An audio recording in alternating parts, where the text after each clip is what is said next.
Boa noite, igreja. Hoje eu quero compartilhar mais um texto com vocês que está no Evangelho de Marcos, capítulo 3, a partir do verso 13.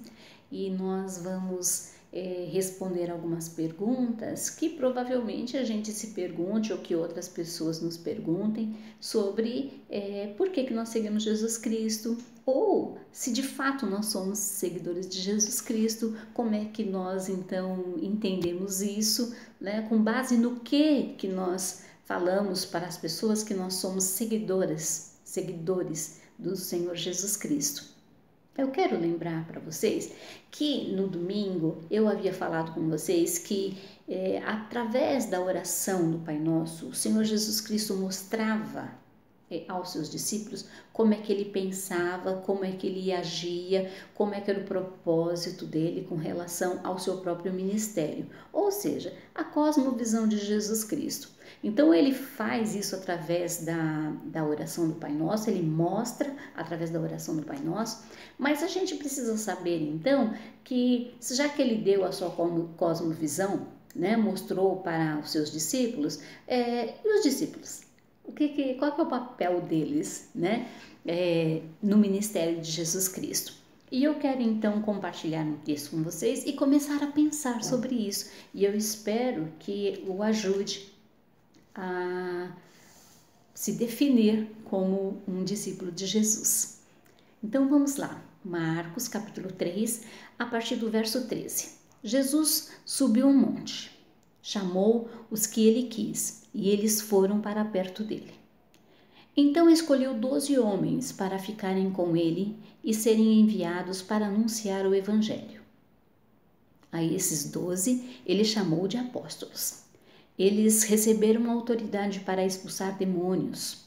Os 12 foram estes: Simão, a quem Jesus deu o nome de Pedro, Tiago e João, filhos de Zebedeu. A estes ele deu o nome de Boanerges, que quer dizer filhos do trovão.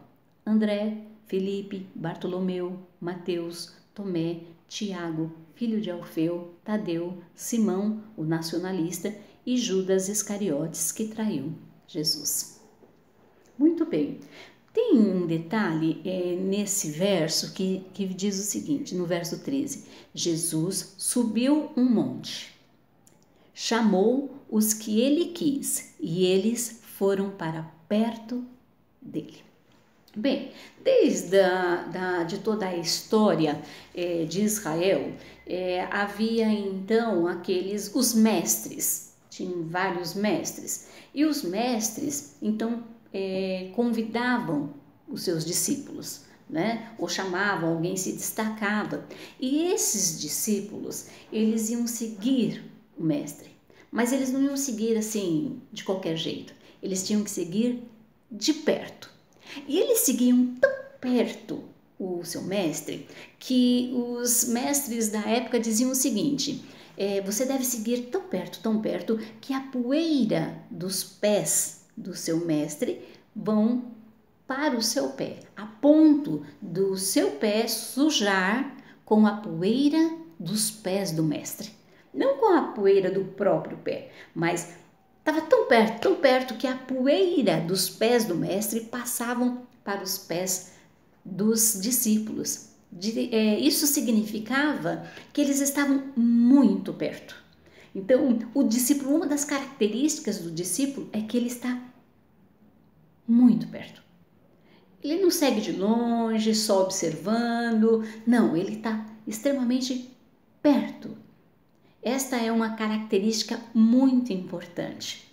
E aí, eu gostaria de perguntar, né? Você está bem perto do Senhor Jesus Cristo? Como é que você sabe que você está bem perto do Senhor Jesus?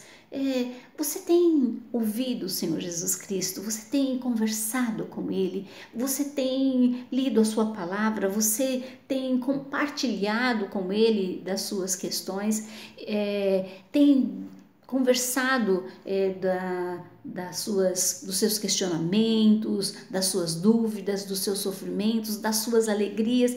Ele é alguém que você gosta de falar, né? E aí você pode pensar, e quanto tempo que você leva para fazer isso? Porque com as pessoas que a gente gosta muito, geralmente a gente fala muito, gente conversa muito. Com as pessoas que a gente tem maior amizade e dentro das nossas possibilidades, a gente conversa o máximo de tempo possível.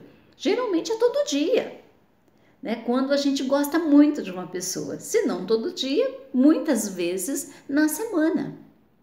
Então, o que se espera é que o discípulo esteja muito perto. E para que a gente possa entender isso, eu posso pensar naquele verso que está em Lucas, capítulo 9, verso 23 e 24, que vai dizer o seguinte: se alguém quer ser meu seguidor, que esqueça os seus próprios interesses, esteja pronto para cada dia morrer, como eu vou morrer, e me acompanhe. Pois quem põe os seus próprios interesses em primeiro lugar nunca terá a vida verdadeira, mas quem esquece a si mesmo por minha causa terá a vida verdadeira. Então, essa é uma outra característica do discípulo. É aquele que, então, os seus interesses são os interesses do mestre. As suas preocupações são as preocupações do mestre. E eu não quero aqui falar para você o que é e o que não é, mas que você possa refletir se você tem os mesmos interesses, ou se durante o dia, durante as semanas, durante os meses, né, o que é que te preocupa? E o que é que te interessa? Né? Nos seus pensamentos, quando você vai dormir, qual é a última coisa que você pensa? E quando você acorda, qual é a primeira coisa que você pensa? Dentre essas respostas, você pode chegar à conclusão de quais são os seus maiores interesses, né? Onde você está gastando a sua energia, o que é que te alegra, o que é que te dá prazer. Um dos grandes exemplos está em Marta e Maria, quando, por exemplo, elas estão lá, elas querem estar com Jesus, mas uma ela quer servir Jesus, né? Ela quer mostrar para ele o que ela sabe fazer de melhor, né? E a outra ela quer ficar perto de Jesus. E talvez a gente esteja muito preocupado em mostrar alguma coisa, mostrar o nosso potencial, fazer coisas. Quando então o Senhor Jesus Cristo diz que Maria escolheu a melhor parte. Ele não disse que a outra parte era ruim, mas ele disse que Maria escolheu a melhor parte, porque a melhor parte é estar perto de Jesus. E talvez você esteja pensando assim: isso quer dizer que eu tenho que estar na igreja? Quer dizer que eu tenho que frequentar todos os cultos? Quer dizer que eu tenho que estar aí todas as vezes que a gente se reúne, eu tenho que estar junto? Não, mas você precisa responder sinceramente. Sinceramente, você está perto do Senhor Jesus? Sinceramente, você conversa com o Senhor Jesus? Sinceramente, você ouve o que o Senhor Jesus fala para você? E mais sinceramente, os seus interesses, eles passam por onde? Em algum momento, eles chegam até Jesus? Os seus interesses batem com o do Senhor Jesus Cristo? Ou você tem outros planos? O seu futuro está envolvido com outras coisas. Isto vai nos mostrar e vai te mostrar se de fato você é um discípulo de Jesus. Talvez isso não resuma tudo, mas ele vai mostrar com bastante clareza qual é o seu caminho. E eu quero dizer para você que a minha oração, e eu espero que seja a sua, com esse texto simples de hoje, é dizer que não existe discípulo de Jesus que não esteja perto dele.